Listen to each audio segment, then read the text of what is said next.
All right, RTD Live Talk. We are live. I apologize for the hang up. And so, as always, on my end, somebody else's end, today this is my second blunder on my part where just technology, man, when you got so much stuff working behind the scenes, it don't work out the way you planned for it. But we're here. Let's make our time worth it. So excited to have a fellow Detroit native join us tonight. I had the privilege and honor of joining him on his program a couple weeks back, I think, or so, and it was a great time. So I figured I would return the favor and definitely get him on because he's a wealth of knowledge and definitely I think somebody who can help shine some light on the merger and the importance of being open to understanding cryptography and all the things that come with that. So, Mr. Crypto Blood, welcome to RTD Live Talk. What up, though? How you doing, my man? I'm good, man. That's a Detroit thing, by the way, people. But I'm good, man. Thanks for having me on. Always a pleasure talking with you. Yes, sir. Yes, sir. So, yeah, I don't think I've introduced him to What Up, Doe, but now I'm going to have to now. So, but we're here, man. So I appreciate you. So, as always, Absolutely. For those that are watching, welcome to RT Live Talk, what I like to consider on my side, Detroit's #1 late night YouTube talk show.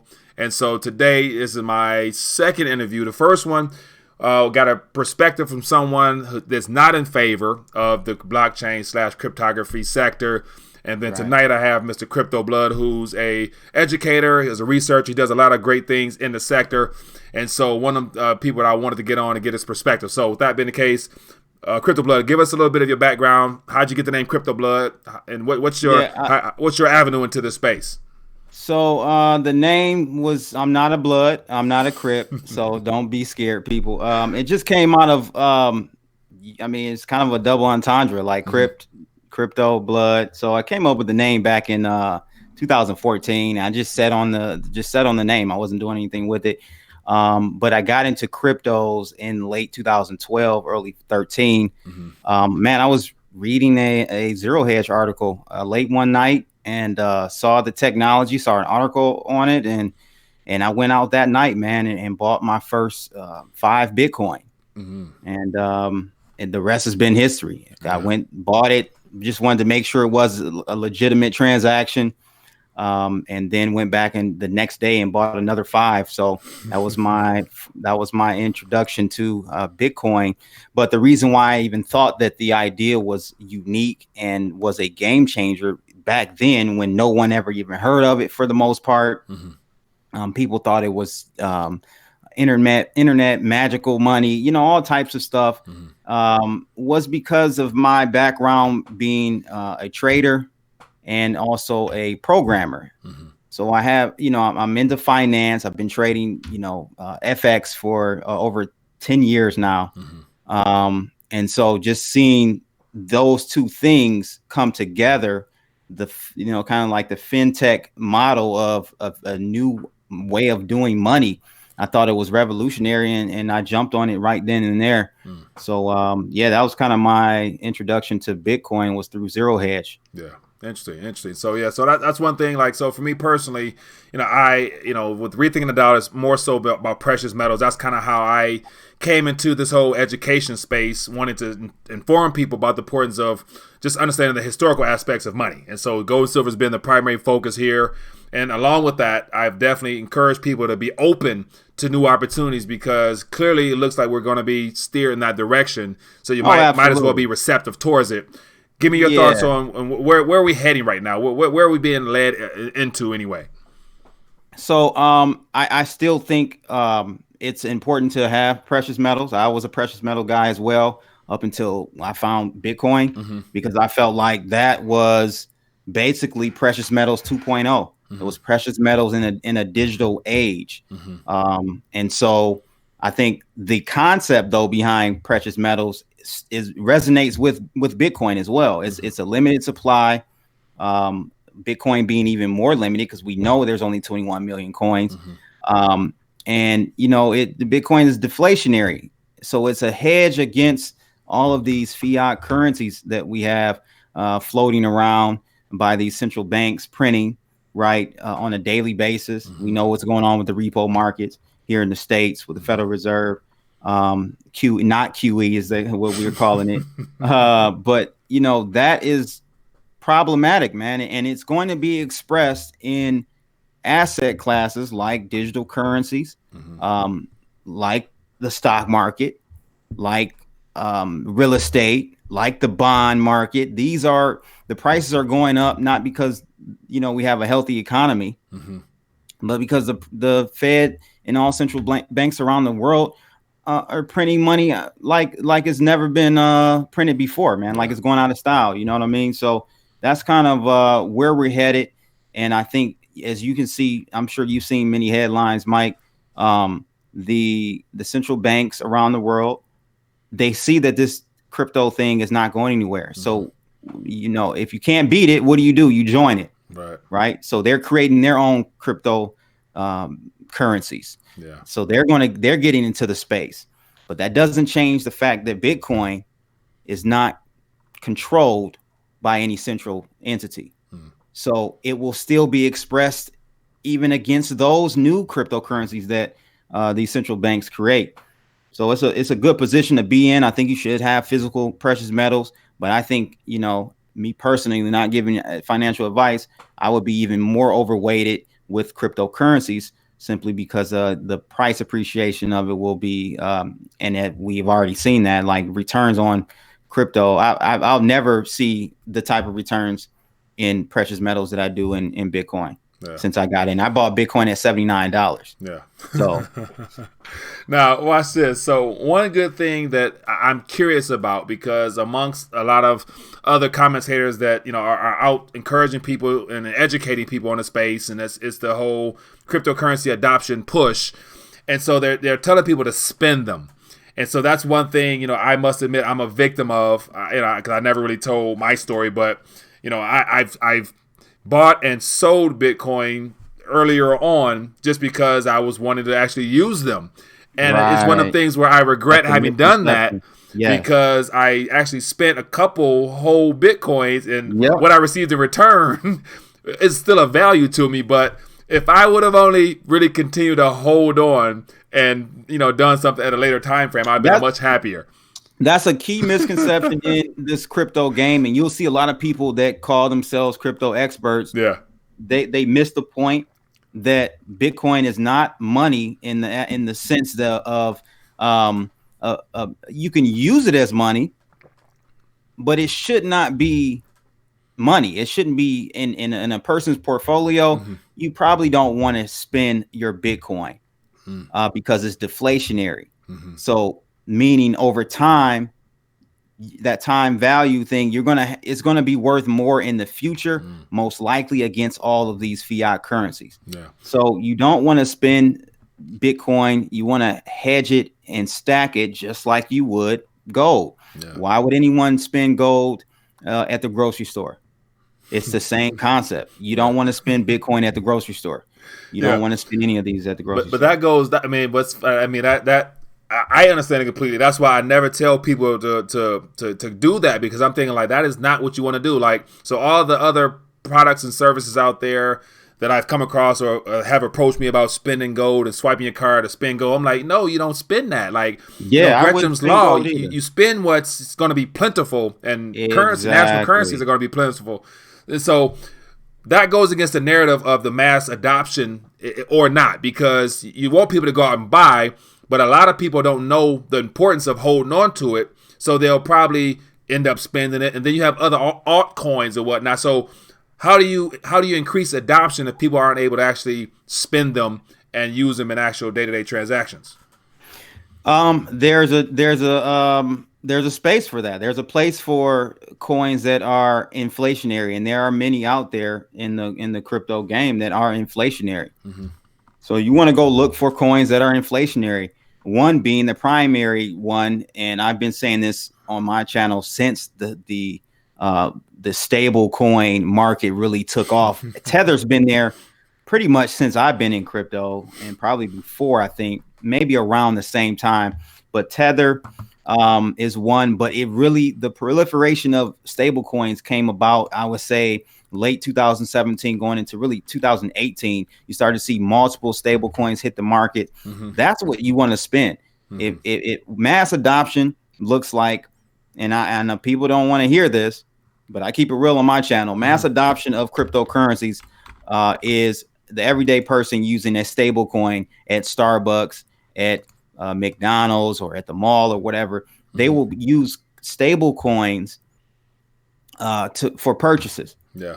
That's what it looks like. And your Bitcoin, possibly Litecoin, just because it's it's the first altcoin, second coin, first altcoin.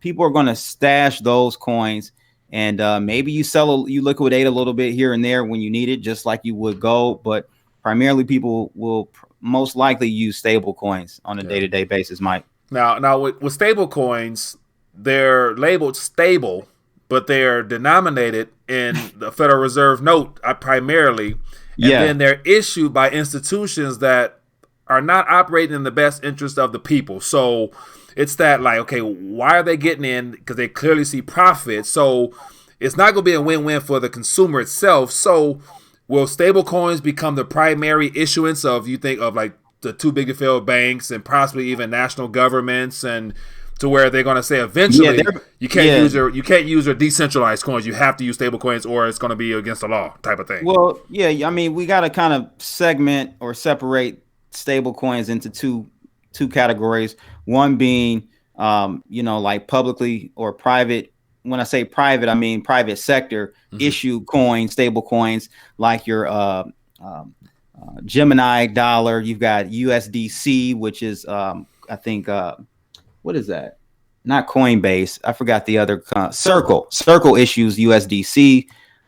You got a number of Paxos. You got a number of stable coins that are issued from the private sector, but then you'll have your central bank issued private stable coins as well. So, it's kind of I don't know what direction we're going to go. I would say, because most people are sheeple, they're going to adopt the central bank issued coins and use those. But that still doesn't take away from Bitcoin. It's still going to make Bitcoin go up over time. Yeah. I don't care what we see in these, up and down violent swings we see. That's what a free market actually looks like. People say they want free markets. This is what a free market looks like. Yeah. This is the closest free market we've seen in hundreds of years. Yeah. And so definitely, and that's why, I'm not one of those, and I'll be upfront honest, I'm not one to go out and say, everybody go ahead and make sure you get in. And I'm not one to say everybody should be in metals. I'm in the middle. I'm like, know what you're going to do on either side. Make sure you're willing to, because there's going to be losses on either side. But so make sure you're able to understand exactly what you're doing, knowing that I believe we're being steered towards a digital solely, but yet you got to always have your weight in your back pocket just to hold you down, And so, I agree. You brought up some good points. I remember when I had you on my channel, I think it was right after you made that one video about Bitcoin being a booby trap. Yeah. And you brought up some very good points. That's why I wanted to have you on, because those are valid questions and concerns one should have. And you should have both. You should have precious metals. You should have cryptos. I just think you can be actually underweight cryptos, because the cryptos are going to outperform any other asset class. So you can have 2-3% of your portfolio in crypto, because it's going to do 1,000x, 2,000x over the next 30 years. Yeah. Not even that long. I would say 10 years, a decade. Yeah, I would say 5. You know what I'm saying? Yeah, 5 to 10 years. You're going to see exponential growth in these cryptocurrencies. So it doesn't take a lot to just hedge. It's just a hedge play. Yeah, in my opinion. Now, and so as always, for those that are just tuning in, we have Crypto Blood, a fellow Detroit native / YouTuber, content creator, researcher. So I definitely want to have him on to share his thoughts. And so I want to go to the chat a little bit. And so I see a question. Let's do that. So Justin March, I want to acknowledge your presence for that love offering there. I appreciate that, my friend. And so low blood pressure. One of the primary contributors from Corpus Christi, Texas. He'll make sure to let you know that. His question is, how does your private key get validated without compromise? Question, doesn't there have to be a database in order to track your private wallet?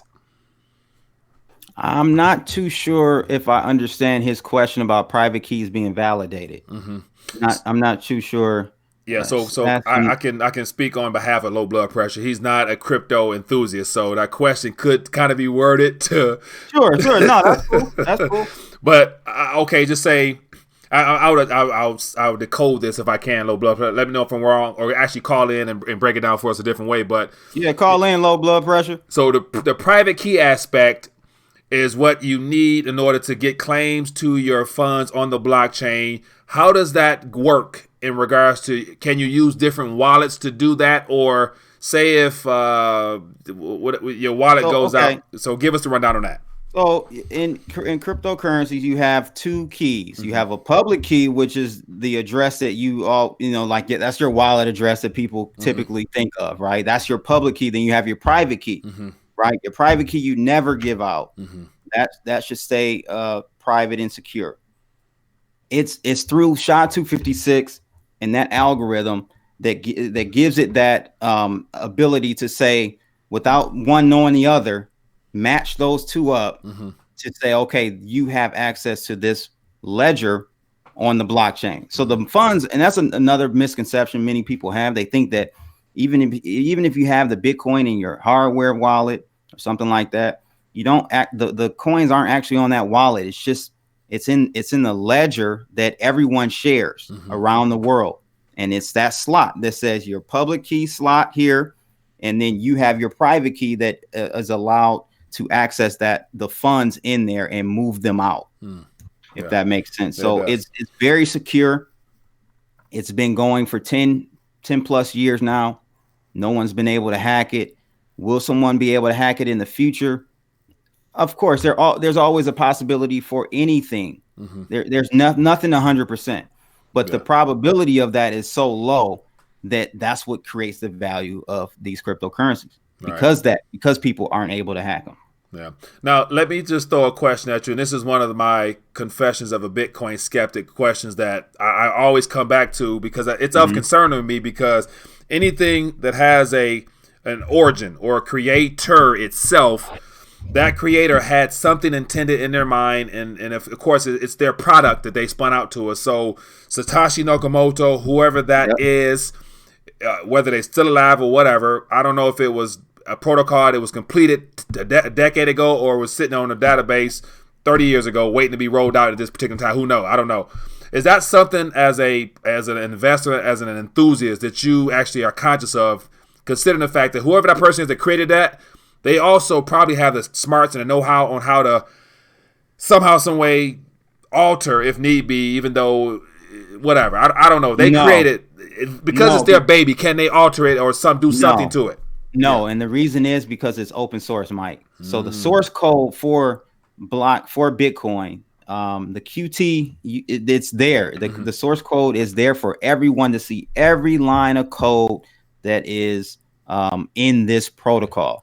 So no, we would have found nefarious backdoor code already if that was the case. So no, the code is open for everyone to see, for everyone to copy. That's how we have Litecoin, because Charlie Lee took the source code from Bitcoin, made a couple of modifications, changed the consensus algorithm from SHA-256 to script, and he created Litecoin. So it's open source, man. So that's why I don't care if Buzz Lightyear made Bitcoin. It doesn't matter. It's open source. Everyone can see it. Anyone can modify it in their own version of it and do whatever they want. Now the power is in consensus. Everyone is agreeing upon this particular version of Bitcoin source code that we all agree upon. So nope, I'm not concerned at all. Good stuff. Now another question is, I'm hearing more and more people talk about the mining hash rate and the power consumption that's the primary backbone of Bitcoin happens to be in China. What's up with that? Like, is majority of the network held together by servers or miners or whatnot in China? Yes, and that's a somewhat concern for me as well.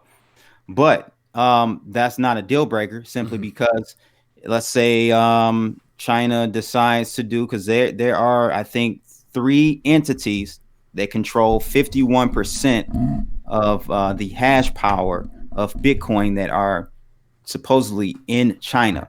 So if they collude together, they could potentially begin to double spend. Double spending mean send coins to, multiple addresses at the same time, creating inflation basically out of that coin, creating more coins than there is. So that's a possibility. However, because it's a blockchain, because it's all there for everyone to see, the network would see this and we would take action and either fork or do something else to mitigate that risk. So it's not like if a double spend happens, we're doomed. No, we would just pivot and break off and start a new fork. Yeah. Now, because so much power, it seems like it's consolidated in that country. Here on the West, we're always picking a fight and trade war, and so I heard recently that the most recent spike in the cryptocurrency came from President Xi, basically being a little bit favorable towards it. Now, do you think perhaps, and this is also monetary type of questions here, but do you think President Xi could literally say, okay, let's bolster up the Bitcoin and altcoin sector to destroy the dollar or confidence in the dollar and use their mining power as a weapon against the current reserve currency of the world? Good question. I don't know that that's like playing 4 and 5D chess at that point. There's so many moves on that one that I can see happen. What I will say is that the move up that we saw in Bitcoin, about 3,000 points from trough to peak, after that news came out, was really irrational exuberance. It had nothing to do with anything fundamentally that changed in favor of Bitcoin. When President Xi said that, he was talking about blockchain. He said nothing about Bitcoin. Yeah. So I think the markets got ahead of themselves and they kind of, just FOMO'd the price up. And so we're seeing the market take all those gains back, it looks like, at this point. Yeah. So no, I think that was just a move up by the markets, being free markets, being whales that did it, or whoever. You know what I'm saying? It's I don't look into that too deeply.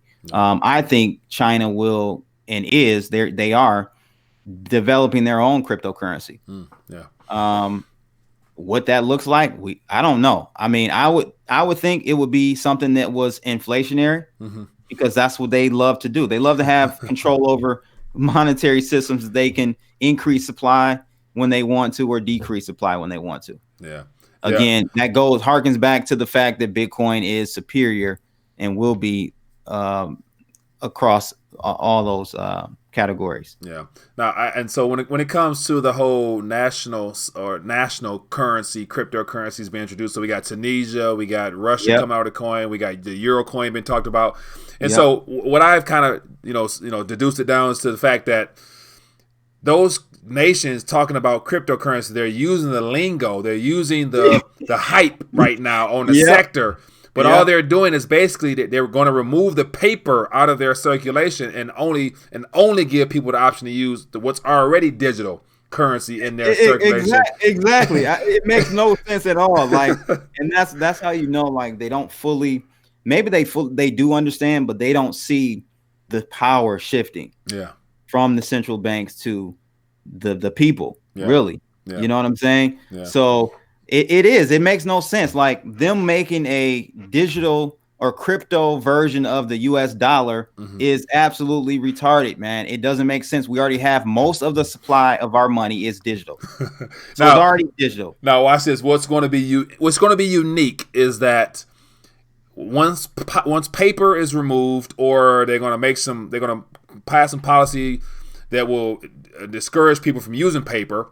They'll go their last little bit of privacy, property type of thing in a natural sense. But even with the digital currencies that they're going to roll out or rebrand, basically rebranding it. That's all it is. The question is, will the central bank still hold it, or will some government society get involved? Because right now, I mentioned that. I mentioned that yesterday, man. So that's going to be the real test. Because as of now, commercial banks through fractional reserve lending bring all those digits into existence. So will they remove the fractional reserve rights from commercial banks? That's so funny you said that, because I said yesterday, is this a perfect time for I'm just using us as an example, the US, the government to it's like a convenient way of shifting back power to them. Like, okay, well, we'll create our own coin, a government coin, and just issue it ourselves and X out the Federal Reserve. Yeah. So you know what I'm saying? We'll see. But I'm of the mindset between now. I don't think they will though. But I don't think they will either, especially with the reserve status, because once the Federal Reserve note itself is removed or debased or inflated away or whatever, and they go solely digital, there goes the dominance of a reserve currency on our angle. Because once again, Russia, China, they already got their infrastructure set up for whatever they're going to introduce. And then I kind of think it's going to be a basket initially of things they're going to try to put out there for confidence sake. But then again, dwindle it down and remove some things from the basket of value and then limit people solely to digital like they've done all along. And so, it's just, I think in the next 10 years, we're going to have something of that nature for sure. I don't see why not, why the IMF wouldn't create a digital crypto version of the SDR. That's what I think is coming. But that's only for governments, though. And once again, if you got governments doing their own cryptocurrencies, then like how do you assess value to one digit, another digit? IMF, Well, the IMF will have a basket, I think. So they can use the basket aspect. So they'll do a basket. It'll have either whether if it's going to be the government digital coins, some precious metals, some metals. In there. Some precious metals, some commodities maybe mixed in there. I can see that happening. Yeah, and that would be good. I mean, that's good. I'm cool with that. That would be good. But just straight digital fiat. And that's all it is a fiat cryptocurrency. Yeah, that's it. That's all it is. It's just a rebranding of our current monetary system. That's it, man. Yeah, it's like when Prince changed his name to the symbol. I mean, just same person. Oh man, good point. Now, okay, so I'm curious. I'm gonna throw out, and so we got another question from low blood pressure. So you're gonna try to throw another one at you. Come on, low blood pressure. He said he tried to call in, but the phone didn't go off. So give us a call. But it says, if crypto is deflationary, why did the price go from 19K down to 3K? That's free markets. Free markets, bro. That's what free markets look like. I told you, we're so used to not seeing free markets. We think when we see free markets, we think it's manipulated. No, it's the other way around. When it's a free market, you'll have wild swings, you'll have whales, you'll have collusion, you have all that stuff. But that's a free market. And as more participants come into the market, you will start to get better price discovery with the asset. Yeah. So it's still young. That's why you have these wild swings. That's why it's not stable. But as more participants get into the market, you will get better price discovery. Yeah. Now, question for you. So I think it was a week or two ago. And so, Bitcoin Ben, he's coming on tomorrow night. So just as a heads up, Bitcoin Ben be on tomorrow night. And he made a video 2 weeks ago when he just went crazy, cussed out everybody. And it was about him, us being informed that it was a certain group of officials or whatnot that was in charge of the price drop back in our last rally. And so do you think that there is market manipulation at this current point since that's 19K down to 3 that more people have gotten in to actually control and manipulate the price for their own benefit, or what? Too hard to tell because the market is so fragmented and segmented. Yeah. This market is not like other markets. Because if you take a look at maybe like stocks, right? There's only one exchange that a stock can trade on. Yeah. Right. So it's one way in, one way out. You kind of see more of the flows, even though there are dark pools. I'm just saying in general, you can see what's going on with this. There are so many different exchanges around the world. It's too hard to say. Is there manipulation? Absolutely. Manipulation in the fact or from the perspective of whales. Yeah. If I have $10 billion worth of Bitcoin and I want to unload it, I'm going to manipulate the market to unload it at the best price that I can. Yeah. So manipulation doesn't necessarily mean collusion. It could just mean one whale moving the price around, if that makes sense. Yeah, it does. Now, I'm curious to get your thoughts So since the introduction of Bitcoin 11 years ago, or how many ever years ago officially, 2011, so that's 8, 9, 10, whatever, say 10 years ago, 2009. What was official? I mean, I'm not offhand. What was it, 2009? Yeah. Okay. And so it was like, people were selling Halloween pizzas or for $1,000 or something like that. Thousand coins for a pizza, whatever it was. Whoever did that was, yeah. Anyway, but so since then, there's been so many different projects that have been spun off, and it's been so many forks and rebranding and recoding and whatnot. And so there's all types of projects. There's more projects that I think any one individual can keep a track of. Give us some of what you think might be some promising projects that will probably stick. And so a lot of them won't stick, but what are some disruptive technologies you think that will stick? Off the top of your head, anything come to mind? Well, Bitcoin being the bellwether, it's going to be the main one, but it has its own function in blockchain. Like blockchain encompasses all of it, right? Mm-hmm. And then when you break that down, you have you have cryptocurrencies, mm-hmm. and then you have crypto assets. Crypto assets is actually going to be a bigger industry than the cryptocurrencies, because what's happening is, man, Bitcoin and all the cryptocurrencies, there are only going to be a few that really have a competitive edge over one another, mm-hmm. In the altcoin space. I mean, a lot of them, their narrative is still, and it's funny because even the actual coin, the teams behind some of these coins still don't get the point that none of their coins will be used on a daily basis by the masses. Mm-hmm. If you take a percentage of the pie, maybe 2-3% will ever use those coins as money. Mm-hmm. The rest will speculate, have a speculative position, mm-hmm. and hodl, and hodl those coins. So, some people say, some coins and projects say, well, we're faster than Bitcoin, and we can do it faster. So that means that we have double the amount of coins. So we're, it's better for spending.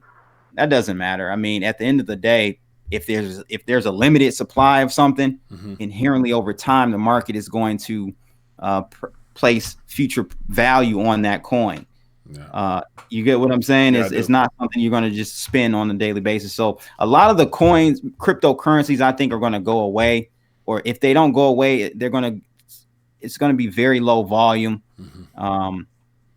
But the crypto assets is what I'm most excited about. Smart contract platforms like EOS. Even I have my criticisms about Ethereum because they're trying to upgrade, mm-hmm. from proof of work to proof of stake. But if they can do that, then, Ethereum, you've got Hedra hash graph, which is a different version of, it's not even a blockchain. It's a hash graph. Mm-hmm. It's a different implementation of that whole setup. There are a few, man. And I think that is going to be the area where you see a lot of growth. Mm. So people need to do their research and find out which smart contract blockchains will be there in the future. You just got to look, you follow the money, man. You follow the money, see what teams have the most capital behind them, mm-hmm. biggest war chest to do branding. And actually you need to look at projects that have money to lure developers over, because when you get good developers on your blockchain, you make good products. In turn, the end user will be attracted to. Yeah. Right. End users don't care about blockchain. They just want it to work better than the systems that we have today, i.e. Facebook and stuff like that. Yeah.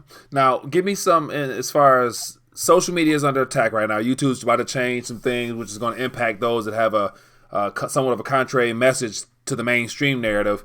And so what are some projects that you're aware of? And so I try to stay up to date. So we got BitChute, we got Minds. So they all tout themselves. We got Steam.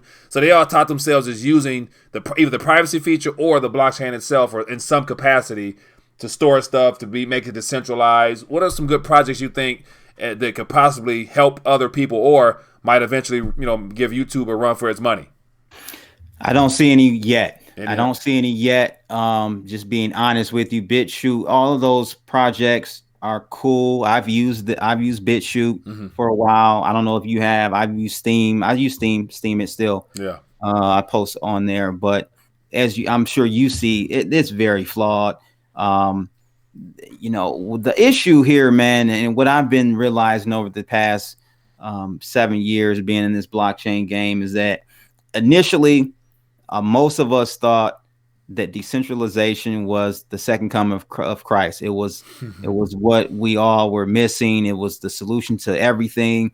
But what I've realized over the years, man, is that decentralization is not. And I told someone in a comment today, I said decentralization is not a binary event, meaning you're decentralized or you're not. You're decentralized or you're centralized. Yeah. No, it's a gradient scale.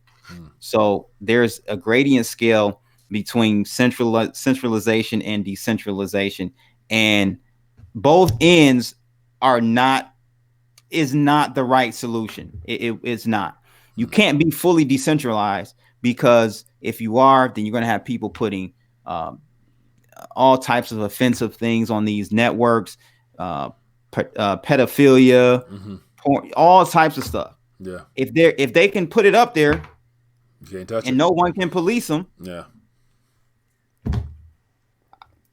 It's a wild west. And so it to me it lowers the content value in a scenario like that if it's fully decentralized. So I think it has to be a solution where it's kind of right in the middle.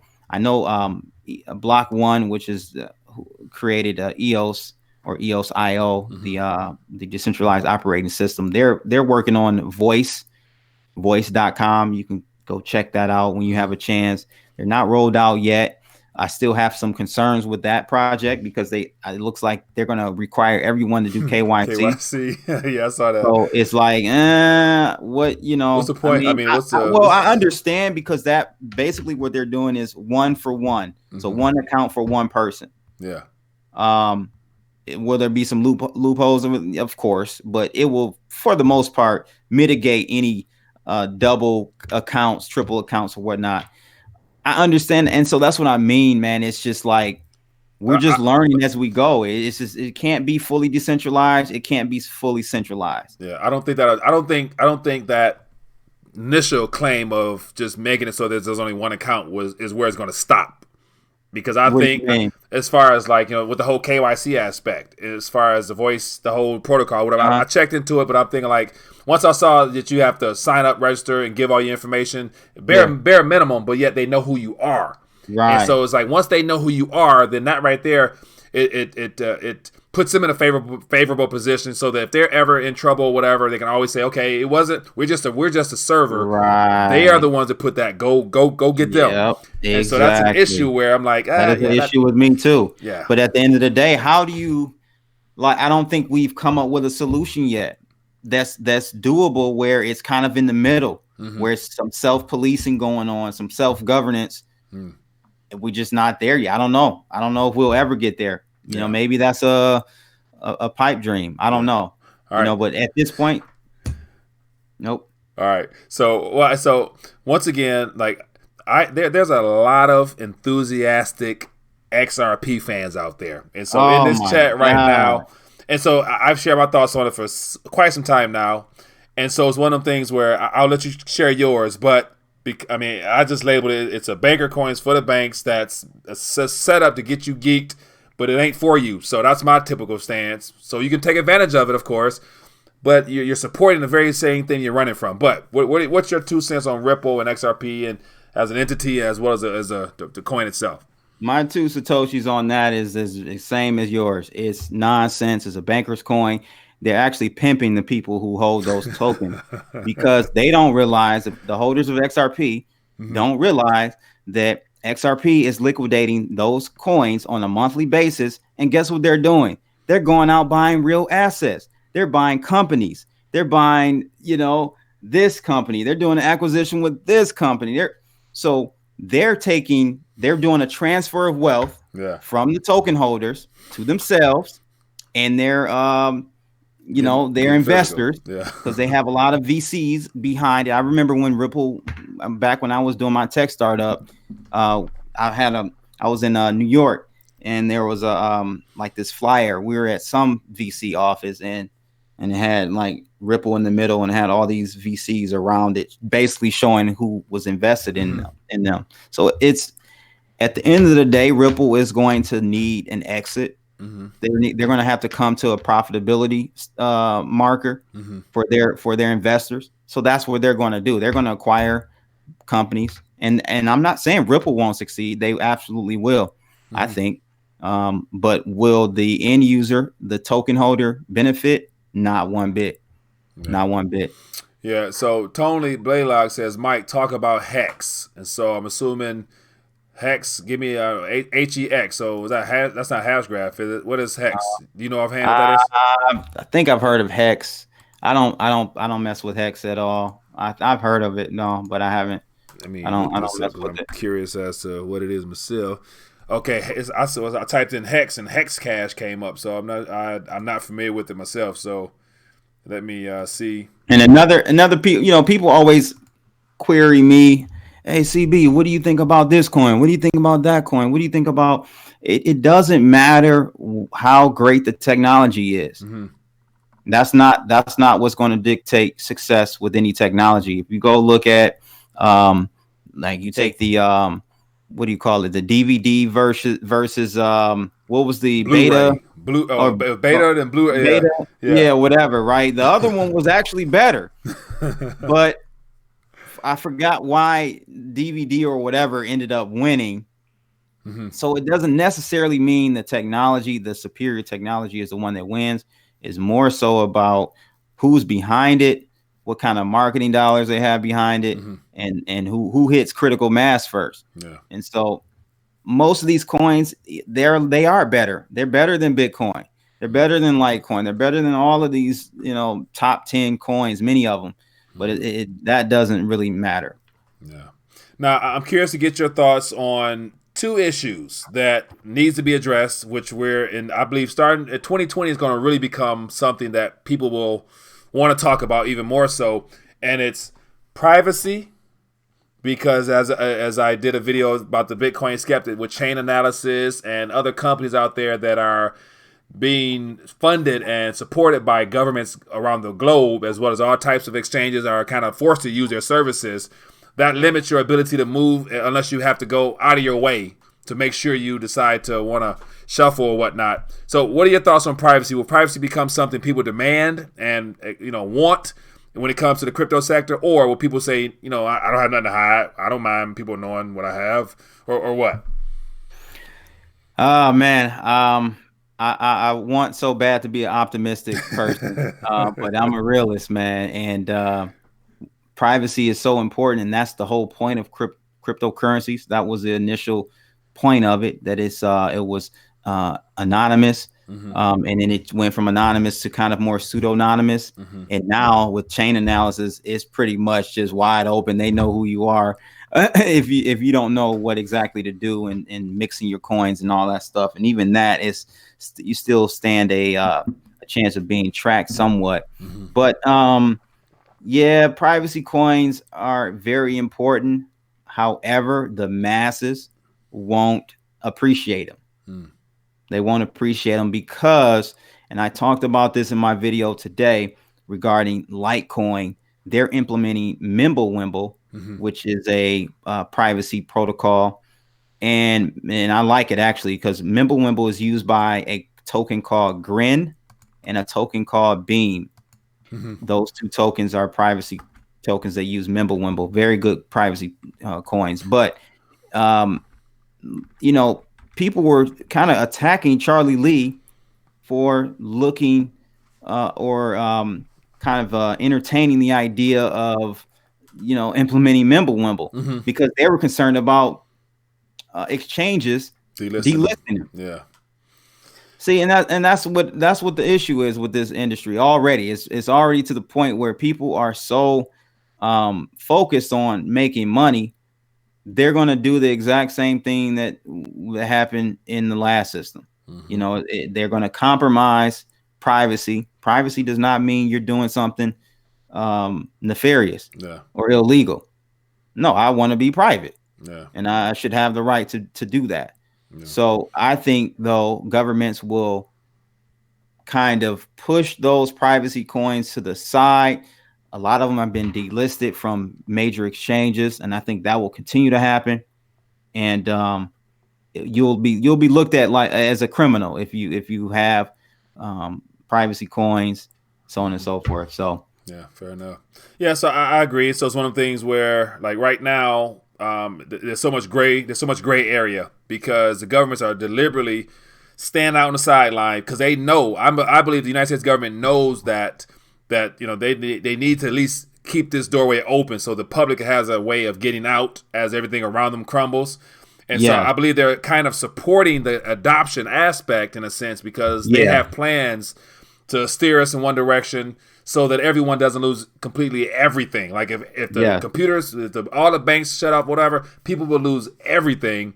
But as of now, there's a small chance that a good part of the population might have a couple Satoshis stacked aside that would appreciate significantly the way to give the perceived idea that it was a transfer completely as opposed to a complete loss if you were trapped in an old system. So I kind of believe that's kind of where we're at now. Absolutely. This is the only asset, Mike, that is an escape from the traditional system. All of this money printing since 2008, 9, and really it started even before then. I put the marker at 1971. It started 1913 when the dollar became private. When the Federal Reserve was created. All of that. But if you want to even go a little bit further, when Nixon took us off the gold standard, I think really set the marker for the countdown for the demise of the dollar. But I think since then, man, these asset classes have been so distorted. To the point now, it's just everything goes up with each other. Like, how do you have a stock market that goes up with the bond market? That was not always the case. There was a negative correlation with those two asset classes. If equities went up, primarily you knew that bond market would go lower, i.e., the yields would go higher. Right? That's no longer the case. Everything is lockstep together. Going up and going down, and Bitcoin right now there's no negative correlation against the equities, but there's no correlation. It's near zero. So it may sometime go up with the stock market. It may go down with the stock market sometime as well. But that's the key. This is the only asset class at this point now that has almost zero correlation with other asset classes. And that includes gold. Gold is somewhat correlated negatively or positively to what's going on in the equity market. Yeah. Now, so as we draw towards the end of our chat, I'm curious to get your thoughts on how everything will wind down, because there will be a rally again that will surpass the last rally. And then there's going to be more people looking to exit out in the form of getting their Lambos or whatever else might be hot, give or take if we're still in a somewhat stable economy. People are going to want to be taking advantage of those gains. And so taxation, there's more and more, I guess, information being given on how they're going to tax it and all the problems with, even just converting them over and spending them. Apparently now spending them, you have to, you'll be held accountable for that. So if you touch your cryptos in any form of fashion, you have to keep record of it. Like, will this get worse, or will they one day decide to lessen up and allow people to spend? Or you can spend only if it's a stable coin. What's your thoughts on what's happening in the future? No, it's going to get worse. Their tax policies and laws are so draconian, so outdated when it comes to cryptocurrency. That's another reason why you don't spend again. They recognize it as an asset, meaning like a home or something like that. So you go to buy your coffee with your little Bitcoin, you're basically selling your home in exchange for some coffee, and you have to report that. So it doesn't make sense to utilize it in that way. I think it's going to get worse. Stable coins, I don't know. I think those are. I saw an article that kind of states that they're going to be looking at possibly trying to lock down on stable coins because it's a threat, and terrorists can use it to money. The narrative they run by us, man. Oh man. So I don't know. I think as far as the next rally, yeah, there'll be one for sure. How far it goes up, I don't know, but I tell you this: I've seen one halving in Bitcoin, two, and this every halving, even with like Litecoin and stuff, every halving you're going to start to see it priced in prior to the halving. Because at the halving in May of 2020, we're going to have the miners produce half as many coins as they did prior to that halving. So that's a supply shock. So you're gonna start to see this being priced in. I would say in the next 2 to 3 months, you'll start to see a steady rise in Bitcoin wherever it is from that point all the way up to the halving. Yeah, good stuff. And so as we get ready to draw back this evening, it's been great, man, hanging out with you. So as we were talking before, so you had an event in the summertime with Max Keiser. So I was very fortunate to have a chance to connect with Max Keiser through your event. So I appreciate you for putting that on because I wouldn't have got a chance to do so. But it was a great event, man. That was my first time actually getting out in the city or getting out, period, and engaging in the community in the crypto sector, as well as some talk on metals and whatnot was there as well. And so we've been talking about looking forward to doing something of that nature again on the collaboration side in the future. So perhaps in 2020, for all the people that's in Detroit, we might have opportunity to put something together where we can get metal enthusiasts, crypto enthusiasts, any enthusiasts of any kind that provides solutions for people to navigate the next decade or the coming storm. We're going to try to put something together. So I'm looking forward to it because I think it'll be fun, my friend. Yeah, I'm looking forward to it as well. I think that's going to be great. And even if you're not in Metro Detroit area, you're in Cleveland or Chicago, you guys should definitely come out because we're actually on the same team. Yeah. We're looking at, precious metals, Bitcoin, and a few others are sound money. Is sound money, and you need a little bit of both. Yeah. And I had a great time having Max come out, man. He wants to come back. Yeah. He had a great time. He and Stacy had a great time. So we're going to have them back as well next year. And man, definitely do that. We're going to do that in the new year for sure. All right. Before I let you go, we do have a call. So it looks nice. like it rung a little bit. It didn't ring, but this one went through. So we're going to try to get this question of thought in. Hello, caller. What's your name? Where you calling from? And what's on your mind tonight? Mike, Tim, Colorado. Tim from Colorado. How you doing, Tim, my friend? What's on your mind tonight? Good. You got crypto blood on there. Yes, sir. You got a question for him or a thought for him? Yeah, well, I want to start by complimenting you all. You're talking about the most important stuff in the world. I would say it's up there. Yeah, definitely it's up there. And so if we had to argue between metal, right, heavy, precious metal and cryptocurrency, what would crypto blood say? Well, he's here, so he heard that question, and so if we had to argue between the two, what are we arguing? If you had if you had $100 in your pocket, which one would you go get first? Type of question. You already know what I get.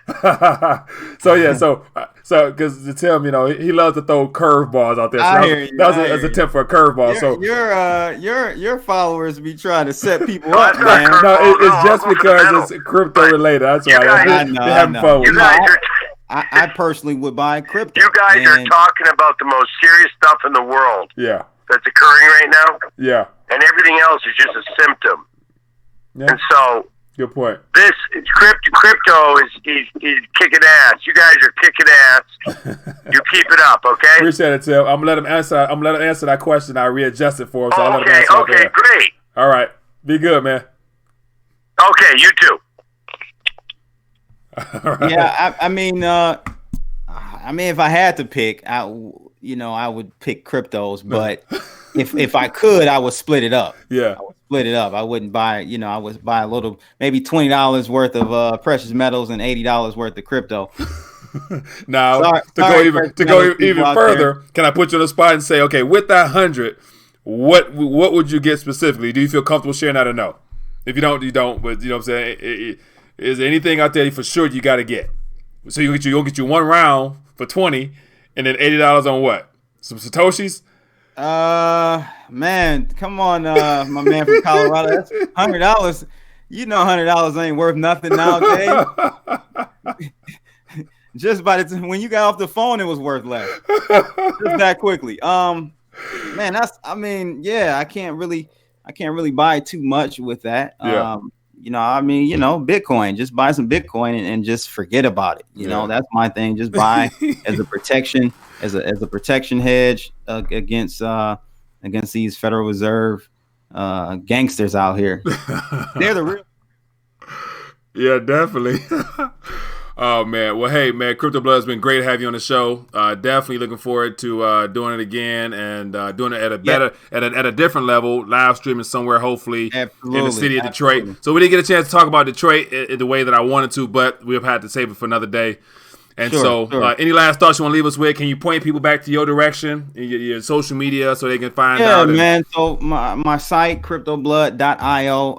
I didn't even really get a chance to tell people I'm an algorithm developer by trade nowadays. For the most part, I develop algorithms for cryptocurrencies and also FX. Those aren't going to be ready for another 2 months or so. You'll be able to have alerts for FX pair, so you'll be able to know when to buy and sell. But you can right now purchase my BitMEX algorithm. It's an automated trading bot.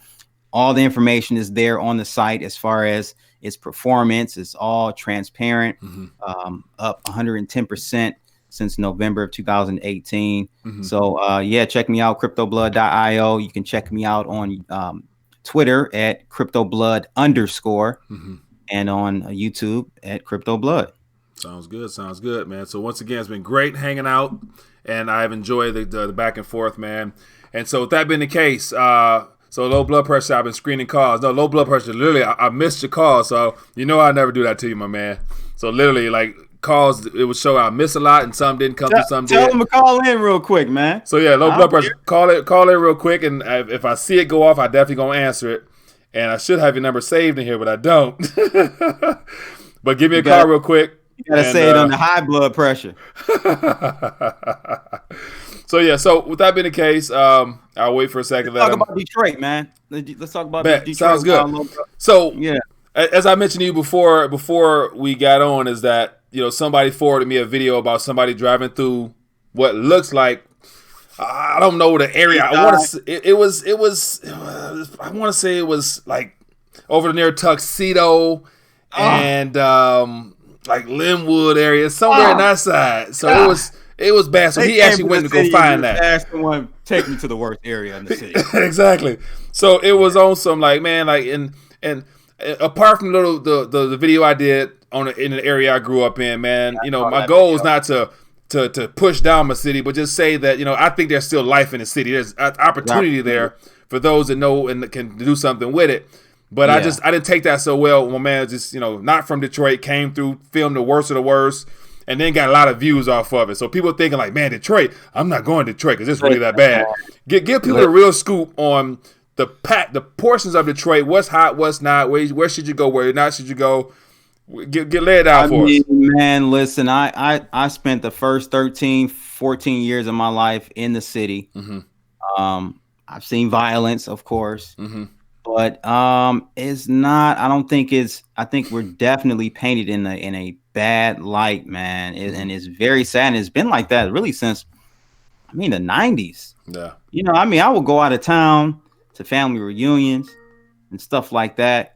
And people will say, "Where are you from?" And then you say Detroit, and they kind of shift their clothes and you know, put their hands in their pockets. It's like, come on, man. I'm not talking about I'm from Iraq or something, but it's a bad narrative that I think it just snowballs and it's kind of recursive and it just gets bigger and bigger with that narrative. But things are shifting. I think we still have a lot of issues, primarily because of job opportunities.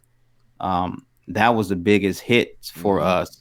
And when you have lack of jobs, that's when you're going to have crime rates go up. That's when you're going to have, you know, all types of stuff follows that if a person can't feed themselves. So, you know, I think downtown is really, it's like Max and Stacy were absolutely blown back. Yeah. They thought they were coming to like I said, they were even like man, I didn't know it was like, because I had him stay down at the Shinola Hotel. And we did a Detroit Bruce tour. I took them on that, called up Detroit Bruce, had them do a tour. And so they really liked it and they were shocked, man. And, it's a lot of growth. It's a lot of growth opportunities. And people should definitely come check out downtown area, Midtown, Corktown, even by Belle Isle over there. West Village area is really booming. So a lot of good areas inside the city that, it's nice. All right, so we have a caller. I think let's see what this is. Hello, caller. What's your name? Where you calling from? Yeah, it's low blood pressure. I finally got through. Yes, Thanks, sir. Mike. Low blood pressure. What's on your mind, my man? Give Mr. Blood, Crypto Blood, a question or two. Okay. I got to think. Let me start with the first one. From what he said earlier, it sounds like he's got a computer science degree. It sounds like he knows a lot about computers. So I'm not gonna pretend like I know. I don't know, But I just I need something explained to me. Go ahead. All right. He probably, I can't hear him. Okay. When you do say you put Bitcoins into your wallet, right? You got private wallet, and then you got your public wallet. He explained it like the two of them merge together, but somewhere in the programming there has to be a validation for your private wallet in order for the program to tell you, okay, this private wallet or with the public, I don't know exactly how it works, but there has to be something in there that tells it, hey, this is valid, these passwords are valid, these passwords, X amount of Bitcoin is in there, and even if it recognizes it and gives you another code to the program to disguise it, there's got to be some kind of mechanism to that understands your password, meaning it has to be able to be hacked somehow. How is it hackable? All right, low blood pressure. He's gonna answer you offline because you won't be able to hear him because I got the earpiece in. So he'll answer your question off the phone. Okay, you kind of understand what I'm trying to tell you, Mike? I got you a little bit, but it's I got you. So he gonna break it down for you. Appreciate the question, my man. Thank you. Okay, all right. Have a good night. Thanks, Mike. Be good. Take care. All right, go ahead. Yeah, so low blood pressure, it's basically, as I stated, it's a SHA-256 function. It's a function that's using cryptographic research. They've been using it for many years. I will have to say it was created, I think, by the NSA, SHA-256, but it's used by all companies online, any SSL certificates, all your transactions online, credit cards and stuff like that. They encrypt with SHA-256. And many are using SHA-512 now, but it's just a hash function. So when you put the input of your public wallet or your private wallet input through this, let's say like black box, and it's going to push out a hash, and that hash, if it matches, then it will let you take those coins out or move those coins around from your wallet. So that's kind of a lay way of explaining it. I hope I explained that correctly. So it's a hash function that we're dealing with SHA-256. Yeah, and so Spirit King, another viewer who's called him before on some, he's a technical computer guy. He was saying that something about not SHA-256 that's hashing. He says private public keys are encryption, not hashing. So he's just shining a little light on that according to his knowledge as well. So. But yet, once again, when it comes to technical stuff, you got something to say? No, I was going to say, but it's a hash function is what I was trying to explain to low blood pressure about those mechanisms. Yeah, fair enough. Well, that's well above my head, and so we're going to keep it rolling. And so, Crypto Blood, man, it's been great having you on, and definitely looking forward to doing it again, and definitely hopefully getting it to do it in the city of Detroit on some meetup type stuff. So for everybody that stay tuned, 2020, we got to get out and help more people get their weight up, get their Satoshis up, take action of some kind, do something to prepare for what's going on. So that's been the case. QE is going on, people. Not QE is going on. Yeah, and by that time, it might be official QE plus some on top of that. QE 10. Yeah. Exactly. Well, everybody, it's been great hanging out as always. If you enjoyed the back and forth, don't be afraid to donate a thumbs up to the channel. Definitely go over to Crypto Blood YouTube and check him out and subscribe to his channel as well. Show the fellow Detroiters some love. And other than that, Be blessed, be safe. Mr. Crypto Blood, stay on for a second. And then other than that, everybody else, be blessed, be safe. And I'm going to leave you with this message right here. Holla. Hey there, sorry for this interruption, but I wanted to bring something to your attention. If you've been enjoying this live stream, why don't you partner with me and be a support to the channel via Patreon membership for just a minimum of $5 a month. All you have to do is scroll down beneath this video here, click the Patreon link, then consider donating as little as $5 a month towards the channel. A little bit of crumbs can go a long way, and I appreciate your support. Now, let's get back to this live stream.